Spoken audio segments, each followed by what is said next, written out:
ایک دفعہ کا ذکر ہے کہ خلیفہ ہارون الرشید عباسی نے جب ملک مصر کا انتظام سنبھالا تو اسے خیال آیا کہ یہی وہ ملک ہے جس کے تخت پر بیٹھ کر فرعون نے خدا ہونے کا دعویٰ کیا تھا۔ چنانچہ اس نے یہ ظاہر کرنا چاہا کہ مصر کی حکومت کوئی بڑی چیز نہیں، اور اپنے ایک ایسے غلام کو مصر کا سب سے بڑا حاکم بنا دیا جو بہت ہی کم عقل اور بدصورت تھا۔ اس غلام کا نام خصیب تھا۔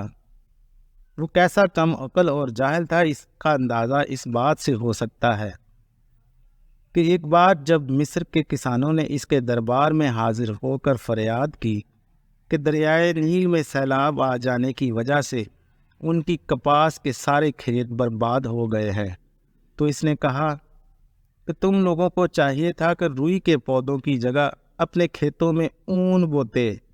اون پانی میں خراب نہیں ہوتی۔ یہ واقعہ ایک دانش مند نے سنا تو کہا، سچ ہے، خدا بڑا بے نیاز ہے۔ عزت اور رزق کا انحصار عقل پر نہیں بلکہ صرف خدا کی مہربانی پر ہے۔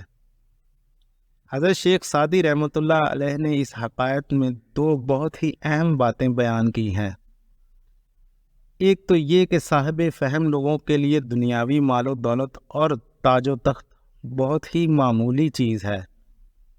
ہارون رشید نے اتنا بڑا اور ایسا زرخیز ملک ایک حبشی غلام کے حوالے کر دیا۔